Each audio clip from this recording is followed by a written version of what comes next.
En ce moment, on parle beaucoup d'intelligence artificielle. Je ne compte même plus le nombre de publicités qui sont devenues quasiment étouffantes pour nous faire souscrire ou bien télécharger toutes ces applis dotées d'intelligence artificielle. Seulement, l'avènement de toutes ces IA inquiète beaucoup de monde, en particulier les artistes. Aujourd'hui, quand on entend parler d'IA, on voit par là que l'intelligence artificielle est conçue et pensée comme un potentiel remplacement du travail humain. Il a même été mentionné que l'intelligence artificielle pourrait remplacer des scripts pour typiquement adapter des romans en film, rédiger des mémoires, des nouvelles et j'en passe. Résultat, ils sont nombreux à protester, à s'indigner du fait qu'ils estiment que leur métier ne devrait pas être pris à la légère. J'ai d'ailleurs un ami et collègue qui est particulièrement révolté et ne cesse de partager des mèmes sur les IA et comment ces dernières vont leur voler leur travail et vont bientôt les mettre au chômage, et patati et patata. Beaucoup de pleurnicheries qui pour moi sont inutiles. Il faudrait qu'on se pose une question claire. Est-ce qu'on a véritablement envie de remplacer l'humain? Cette question va bien au-delà du cadre de l'IA. Aujourd'hui, ça n'a jamais été aussi simple, par exemple, de retirer de l'argent grâce aux guichets automatiques qui sont présents assez partout maintenant. On y est tous habitués, mais on oublie le nombre de travailleurs que ces guichets automatiques ont mis au chômage. Posons-nous donc vraiment cette question. Quand une technologie peut remplacer un travail humain, à quel point est-il raisonnable qu'elle le fasse? Cette décision est de l'ordre de l'économique, mais surtout du politique. On sait tous que l'économie est en train de remplacer le politique, mais à la base, c'est une question politique. Dans cette vidéo, j'aimerais donc qu'on parle de l'intelligence artificielle parce que je trouve qu'il se dit beaucoup de bêtises à ce sujet. Mais avant de commencer la vidéo, sachez que sur cette chaîne, on parle de culture africaine, de sciences humaines et on s'édifie sur un ensemble de choses qui nous permettent d'anticiper et d'être prêts à toute éventualité. Je vous encourage donc à liker cette vidéo, à vous abonner et à la partager en statut WhatsApp ou n'importe où vous en avez les moyens. C'est totalement gratuit et ça nous fait toujours plaisir. Notre équipe offre aussi des services de graphisme, de montage vidéo, d'animation et de conception de sites internet. Si vous avez donc besoin de nos services, vous pouvez nous contacter via ce numéro. Vous pouvez aussi vous servir du lien WhatsApp qui se trouve en description ou tout simplement scanner ce QR code. Un des arguments en faveur du remplacement de l'humain par l'IA, c'est que énormément de tâches qui sont effectuées par les humains sont des tâches qui sont simples, répétitives et laborieuses. La question qui se pose est, est-ce qu'il n'y a pas des personnes dont la condition économique dépend complètement de ces tâches qui sont laborieuses? Par rapport au côté artistique, c'est vrai que la question de l'irruption de l'IA dans la création artistique est de plus en plus présente et ceci en particulier dû à deux grosses révolutions. La première révolution, c'est dans la génération d'images avec des IA comme Midjourney ou comme DALL-E 2 qui se sont énormément popularisées mais qui sont maintenant complètement libres d'accès, quoique payantes. Ce qui veut dire que n'importe qui a au moins $8 dans son compte en banque, mais qui n'a cependant aucune connaissance en informatique, peut y avoir accès juste en se connectant à un site internet et en rédigeant une requête. Et ainsi, il peut donc avoir une image qui est générée par ces logiciels. D'ailleurs, il est même arrivé qu'on fasse certaines miniatures ou certaines illustrations à l'aide de Midjourney dans nos vidéos. La deuxième révolution à avoir vu le jour, c'est la révolution de la génération de texte avec en particulier un outil qui a fait énormément, mais alors énormément parler de lui.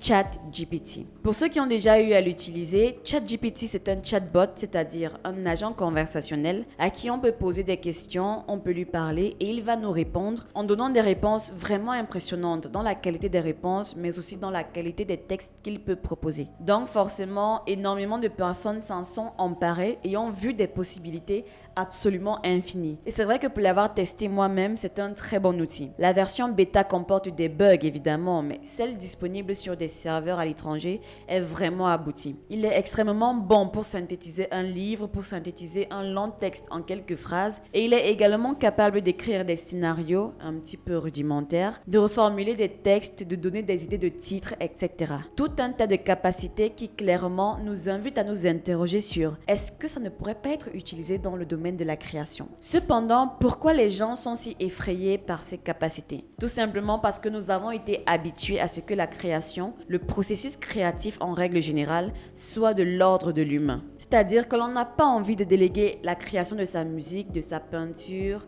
ou de son texte à un agent qui n'aurait pas une intelligence humaine. Et ce, pour plusieurs raisons. L'une de ces raisons est purement esthétique et liée aux limitations techniques actuelles de l'IA. Oui, parce que l'IA en ce moment est certes impressionnant, mais comporte énormément de lacunes. Mais plus encore, il y a un doute par rapport aux capacités d'une IA à créer un contenu intéressant. À mon niveau, j'aimerais poser une question simple aux créateurs. Pourquoi ne pas voir simplement dans l'IA ce qu'elle est, à savoir un outil et non pas quelque chose qui est là pour vous remplacer, mais quelque chose qui est là pour vous supplier, quelque chose qui est là pour vous aider, vous assister dans vos tâches créatives. Je pense à mon avis qu'énormément d'artistes aiment découvrir de nouveaux outils, découvrir de nouveaux matériaux, de nouvelles possibilités. Notre illustrateur, par exemple, à chaque fois qu'il a l'opportunité de tester un nouveau logiciel, il est vraiment surexcité et je n'exagère pas. Tout comme le numérique a révolutionné la manière de dessiner, la manière de chanter, de faire des films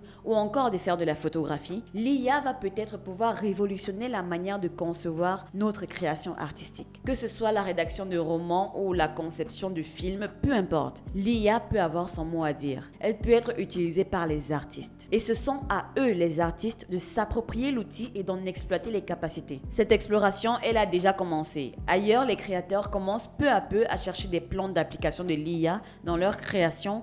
Et nous autres, nous devons commencer à faire pareil. Et bien entendu, les premières explorations de l'outil vont se faire à tâtons et ça va donner ce que ça va donner. Pour prendre une analogie par exemple, l'avènement de la photographie ne s'est pas fait avec les plus belles photographies de l'histoire. Il a fallu des décennies pour que les photographes s'approprient l'outil et en fassent quelque chose d'artistiquement viable. Pour le moment, il ne faut pas s'attendre à grand chose de la part de l'IA. Il va falloir des années au moins pour que l'on soit capable de proposer des œuvres d'art assistées par intelligence artificielle qui ait un assez bon niveau d'intérêt. Cependant, j'ai été agréablement surprise d'apprendre qu'un film ayant été quasiment entièrement conçu par une intelligence artificielle a été doublement primé récemment au Nikon Film Festival. Ok, alors qu'est-ce que je peux te demander?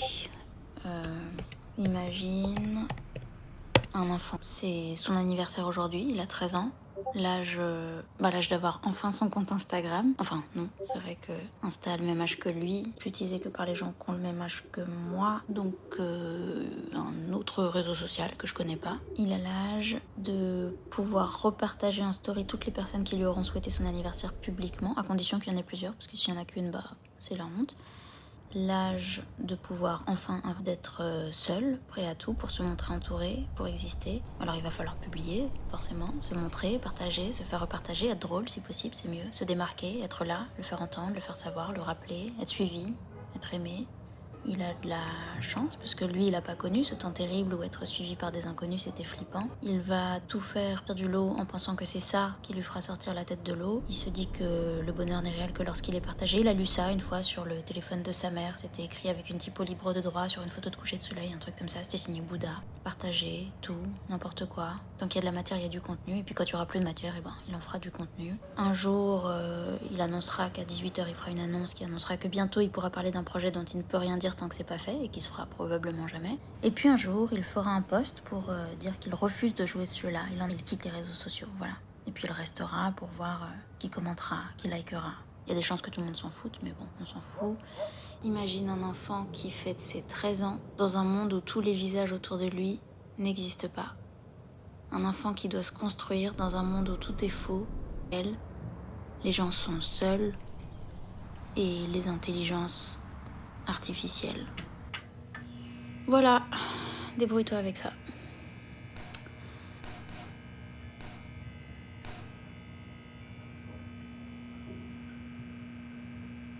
La réalisatrice s'appelle Anna Apter et le résultat est étonnant. En particulier perturbant, Imagine met en scène l'artificialité de nos vies à travers plusieurs niveaux de lecture. Les images présentées, le texte et l'usage de l'IA pour concevoir l'œuvre, tout en apportant plus de questions que de réponses. La démarche d'Anna Apter a conquis le Nikon Film Festival lors de son édition 2023. Son film a remporté le prix de la critique et le prix de la mise en scène. Cette œuvre peut vraiment donner des idées sur comment l'IA peut avoir un rôle à jouer dans la création artistique. Et on devrait même souligner le fait que l'utilisation de l'intelligence artificielle dans le domaine de la création artistique en général n'est pas nouveau. Aujourd'hui, bien entendu, ça paraît popularisé via les outils que j'ai cités, mais pourtant, on a énormément de fonctionnalités de logiciels assez standards. Par exemple, la suite Adobe avec Premiere Pro pour le montage de films, After Effects avec les effets spéciaux et également Photoshop pour la photographie. Ces logiciels-là sont énormément basés et depuis longtemps sur des outils d'intelligence artificielle. Et ces outils-là aujourd'hui sont tout à fait raisonnables à être utilisés. Quand on fait par exemple des détourages pour nos miniatures, des ambiances sonores pour nos vidéos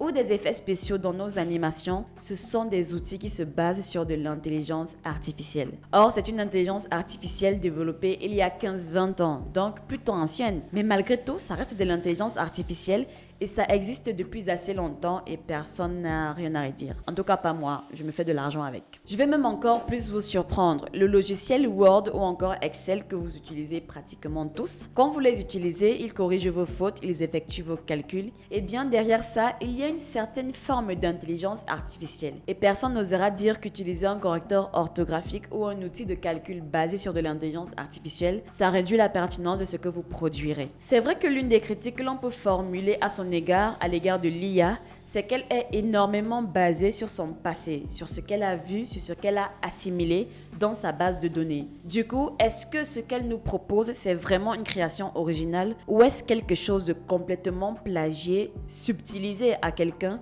qui avait déjà produit cela dans le passé? Alors, c'est une question un petit peu complexe. En pratique, non. Les intelligences artificielles actuelles, même si elles s'inspirent, ne vont pas copier. Elles ne sont pas conçues pour littéralement recopier, reproduire à l'identique des blocs de création. Elles sont conçues pour s'inspirer, par exemple, de textes qu'elles ont déjà vus. Mais indépendamment même de cela, est-ce que quand un cinéaste décide de se lancer dans un certain style cinématographique, on est d'accord qu'il y a derrière lui tout un héritage du passé de l'histoire du cinéma? Les influences et les inspirations de peintres, d'écrivains, de cinéastes sont très nombreuses. Elles sont très palpables et ça se voit d'ailleurs dans leurs travaux. Je vais encore reprendre le cas de notre illustrateur, de notre designer. Lorsqu'il est parti faire son stage chez un aîné dans le domaine, il a non seulement gagné en expérience, mais en tant qu'artiste, il a été plongé dans un tout nouveau bain d'inspiration en travaillant à ses côtés. Ce qui a fait en sorte qu'à ses heures perdues, il faisait des dessins où l'on pouvait distinguer visiblement le coup de pinceau qu'il a emprunté à son prof. Il a rajouté une corde à son arc avec ce nouveau style qu'il a intégré. Mais est-ce pour autant que lorsqu'il fera des créations inspirées du coup de pinceau de son maître,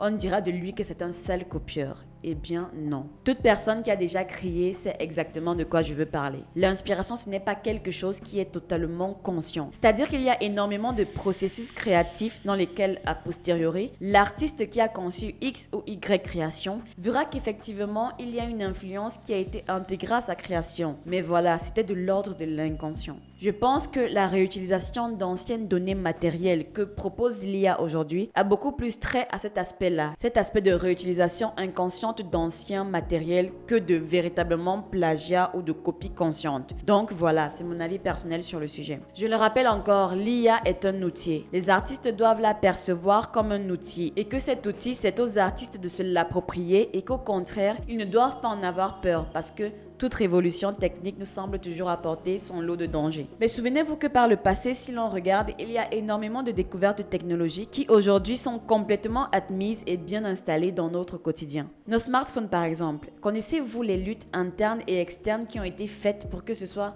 aujourd'hui vulgarisé? Le cinéma lui-même à ses débuts a été énormément critiqué car potentiellement dangereux pour la santé des yeux. Bon, aujourd'hui, je pense que cet argument n'a plus vraiment sa place et il a été largement rejeté. Et certains même tombent malades lorsque les salles de cinéma sont fermées beaucoup trop longtemps. Je ne cherche pas ici à vous inciter à une croyance aveugle en le progrès technique. Je pense qu'il faut toujours garder une certaine méfiance et toujours penser qu'une avancée technique ou une avancée scientifique n'est pas forcément une avancée humaine. Prenons par exemple le projet d'implantation de puces dans les cerveaux humains d'Elon Musk. C'est peut-être une avancée technique, mais ce n'est en rien utile à l'humanité, au contraire même. Malgré tout, en ce qui concerne l'IA, je pense qu'il est important de ne pas juger trop vite, de ne pas rejeter quelque chose trop vite juste parce que cette nouveauté peut paraître effrayante. Il vaut mieux dompter cette nouveauté, comprendre comment elle fonctionne et voir quelles sont ses possibilités. Et peut-être qu'à terme, on s'apercevra que l'intelligence artificielle est véritablement la porte ouverte vers un nouveau monde pour la créativité. Mais ça reste mon opinion personnelle et je peux comprendre qu'elle ne fasse pas l'unanimité. D'ailleurs, est-ce qu'il est même déjà arrivé qu'une opinion fasse l'unanimité ?